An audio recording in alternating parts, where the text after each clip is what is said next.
Hi friends, good evening. ఈరోజు నా dinner చూసారండి. ప్లేట్ అంతా ఫుల్ అయిపోయింది కదా, చూస్తుంటేనే నోరు ఊరిపోతుంది కదండి. సో ఇదైతే దంపుడు బియ్యం రైస్ అండి, మా ఊర్లో పండించిన రైసే. ఈ రైస్ తినడం వల్ల చాలా హెల్దీ.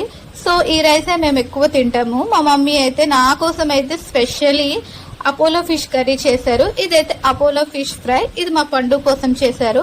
ఇంకా చేపల పులుసు అయితే నా కోసం చేశారండి. చేపల పులుసు టేస్ట్ అయితే అదిరిపోయింది. అండ్ మటన్ కర్రీ కూడా చేశారు. మటన్ గ్రేవీలా చేశారు. గ్రేవీ అయితే ఇంకా అద్భుతంగా ఉంది. సో మా మమ్మీ అయితే చాలా బాగా కుక్ చేస్తారు.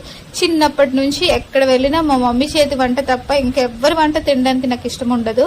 సో ఈ ఫుడ్ తింటుంటే ఎంత హాయ్ అనిపిస్తుందో. సో మీకు ఇలాంటి ఫుడ్ నచ్చుతుందా? నచ్చితే ఒక లైక్ ఇవ్వండి. ఫస్ట్ టైం నా వీడియోని చూస్తే లైక్ చేయండి, సబ్స్క్రైబ్ చేసుకోవడం మర్చిపోకండి. ఇంతటితో ఈ వీడియోని ఎండ్ చేస్తున్నాను. మరొక మంచి ఫుడ్ వీడియోతో కలుద్దాం. Bye bye.